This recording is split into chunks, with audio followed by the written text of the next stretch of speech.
Welcome to my Rakshitha channel. இன்றைக்கி நம்ம சேனலில் என்ன பார்க்க போகிறோன்னா மஷ்ரூம் பிரியாணி எப்படி செய்யறதுன்னு தான் பார்க்க போகிறோம். அதுக்கு தேவையான பொருள் என்னென்னு பார்க்கலாம் வாங்க. நான் இந்த அளவுக்கு மஷ்ரூம் ஒரு 1/2 கிலோ இருக்கும் எடுத்துருக்கேன்.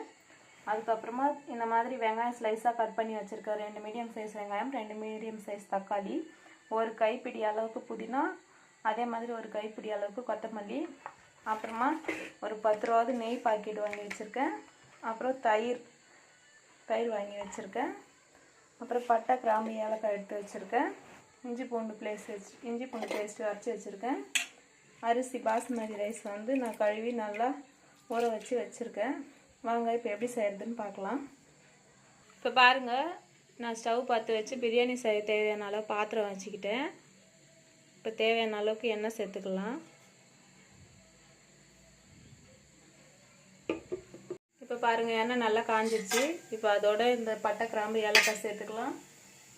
அதோடவே நம்ம எடுத்து வச்சுருக்க வெங்காயம் சேர்த்துக்கலாம்.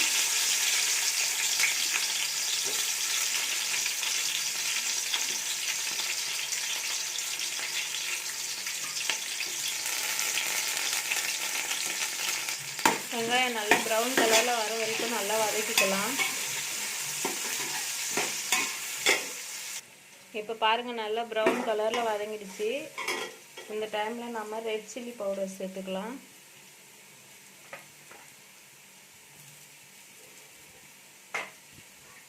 சேர்த்து நல்லா வதக்கிக்கலாம். அப்போ தான் இதுக்கு நல்லா ரெட் கலர் கொடுக்கும்.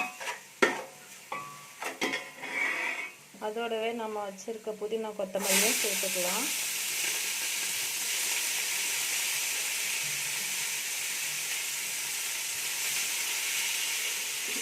சேர்த்து நல்லா வதக்கிக்கலாம்.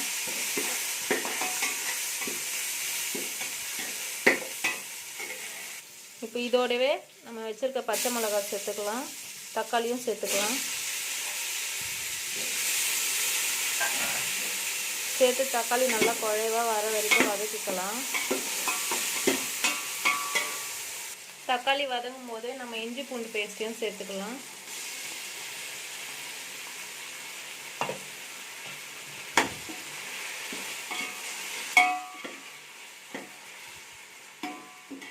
தக்காளி நல்லா வதங்கிறதுக்கு கொஞ்சமாக உப்பு சேர்த்துக்கலாம். இப்போ இதோடவே நான் தயிர் ஆட் பண்ணிக்கிறேன்.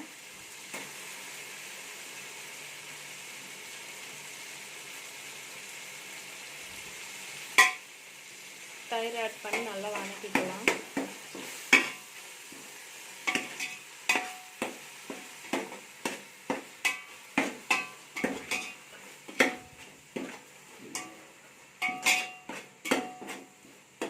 இப்போ இந்த டைமில் நம்ம எடுத்து வச்சுருக்க மஷ்ரூம் சேர்த்து நல்லா வதக்கிக்கலாம். வதக்கி தட்டு போட்டு க்ளோஸ் பண்ணி ஒரு 10 நிமிஷம் வேக விடலாம்.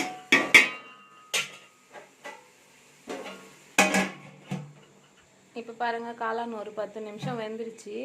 இப்போ திறந்து பார்க்கலாம். பாருங்கள், நல்லா வெந்துருச்சு.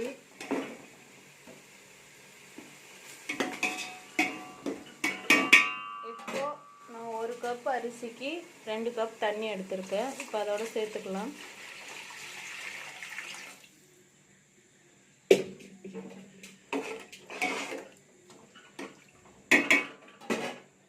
இப்போ தேவையான அளவுக்கு உப்பு சேர்த்துக்கலாம். நான் ஏற்கனவே கொஞ்சம் சேர்த்துருக்கேன், இப்போ கொஞ்சம் சேர்த்துக்கலாம். சேர்த்து மிக்ஸ் பண்ணி தட்டு போட்டு க்ளோஸ் பண்ணிடலாம். நல்லா கொதிக்குது, ஆவி வருது. இப்போ எடுத்து பார்க்கலாம்.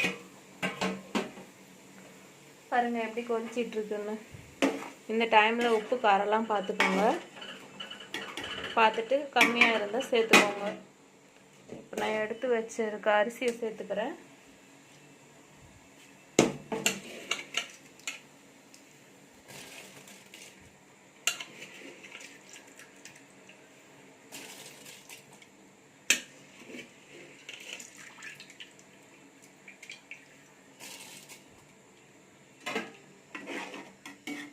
அரிசி சேர்த்து லைட்டாக கலந்து விடுங்க.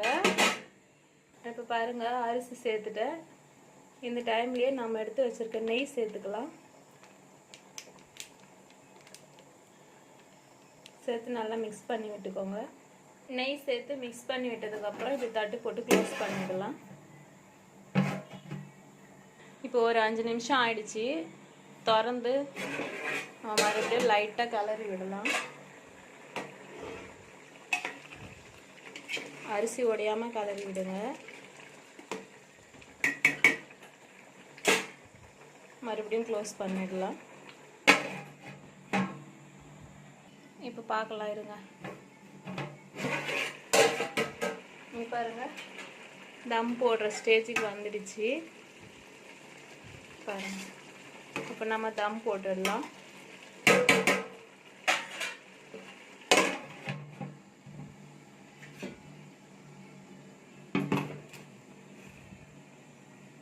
சிம்மில் வச்சிடலாம்.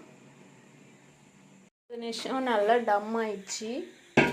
இப்போ எடுக்கலாம், எப்படி இருக்குன்னு பார்க்கலாம். பாருங்கள் ஃப்ரெண்ட்ஸ் எப்படி இருக்குன்னு. நல்லா உதிரி உதிரியாக வந்திருக்கு ஃப்ரெண்ட்ஸ். பாருங்கள், மஷ்ரூம் பிரியாணி சூப்பராக இருக்குது ஃப்ரெண்ட்ஸ். நீங்களும் ட்ரை பண்ணி பாருங்கள். உங்களுக்கு இந்த வீடியோ பிடிச்சிருந்தா லைக் பண்ணுங்கள், ஷேர் பண்ணுங்கள், கமெண்ட் பண்ணுங்கள், மறக்காமல் சப்ஸ்கிரைப் பண்ணுங்கள். Thank you friends. பாய்.